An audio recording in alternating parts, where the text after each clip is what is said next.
Hello students, a warm welcome you to our channel. आइए सीखें use of logical and operator.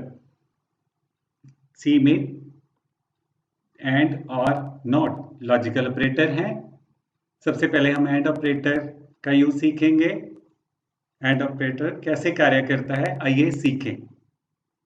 हम example ले रहे हैं कि ये एग्जांपल क्या करेगी। एक नंबर को तभी प्रिंट करेगी अगर वो 2 और 4 से डिवाइड होगा। अगर वो नंबर 4 और 2 से डिवाइड नहीं होगा तो वो नंबर नहीं प्रिंट करेगी। हमारे प्रोग्राम में एक नंबर एंटर कराया जाएगा और उस नंबर को 2 से भी डिवाइड करके देखा जाएगा, 4 से भी डिवाइड करके देखा जाएगा। अगर वो 2 और 4 से डिवाइड होता है तो वो नंबर को प्रिंट करेगा, नहीं तो नहीं करेगा। तो आइए प्रोग्राम लिखें। प्रोग्राम लिखने के लिए सबसे पहले हैश इंक्लूड stdio.h लिखा जाएगा। फिर void main कर्ली ब्रैकेट खाली रखी जाएंगी और इसके बीच में कमांड्स लिखी जाएंगी। तो सबसे पहले हमें नंबर एंटर कराना है तो हम प्रिंट एफ के साथ नंबर एंटर कराएंगे। और नंबर के लिए हमने एक वेरिएबल ले लिया है जहां जिसमें एंटर कराएंगे और रखेंगे एन वेरिएबल हमने लिया है। तो स्कैनएफ कमांड क्या करेगी, हमें नंबर फिल करने देगी स्क्रीन पे और हमारे भरे हुए नंबर को एन वेरिएबल में रखेगी। स्कैनएफ कमांड क्या करेगी, हमें स्क्रीन पे नंबर फिल करने देगी और भरे हुए नंबर को एन वेरिएबल में स्टोर करेगी। और फिर हमें करना क्या है, इस नंबर को 2 से और 4 से डिवाइड करना है। तो हम परसेंटेज साइन के साथ हम डिवाइड करके देखते हैं। हमें रिमाइंडर फाइंड आउट करना होता है। इस केस में हमें रिमाइंडर चाहिए, ना कि क्वोशिएंट। 16 को जब 2 से डिवाइड करेंगे तो 16 2 से डिवाइड हो जाएगा और आंसर हमारा रिमाइंडर 0 आएगा, क्योंकि हमारे पास शेष कुछ नहीं रहता। जब हम 16 को 2 से डिवाइड करते हैं तो वो पूरी तरह से डिवाइड हो जाता है। तो n परसेंटेज 2, अगर आप n स्लैश डालोगे, डिवाइड नहीं करना है हमें, परसेंटेज करना है, स्लैश डालोगे तो 4 आंसर आएगा। क्योंकि जब 16 को 2 से डिवाइड करते हैं तो 4 क्वोशिएंट आता है और रिमाइंडर 0 आता है। हमें रिमाइंडर चाहिए तो हम परसेंटेज साइन के साथ रिमाइंडर लेंगे। तो इसलिए हमने परसेंटेज साइन यूज किया है।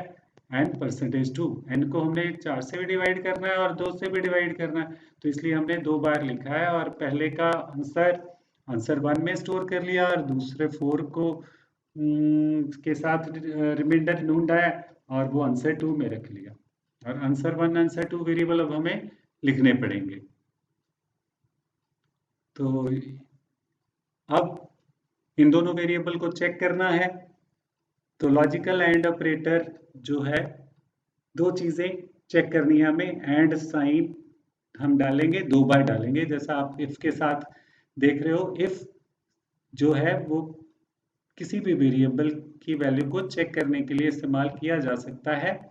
इफ के साथ आंसर 1 की वैल्यू हम चेक करेंगे और आंसर 2 की वैल्यू चेक करेंगे। If round bracket answer 1 equal to 0,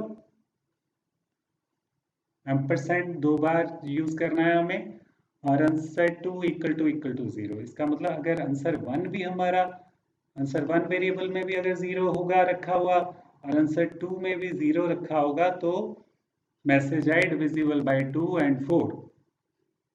तो इस केस में जैसे हमने 16 डाला है तो 16 2 से भी डिवाइड होता है और 4 से भी डिवाइड होता है, तो ये मैसेज आएगा डिविजिबल बाय 2 एंड 4।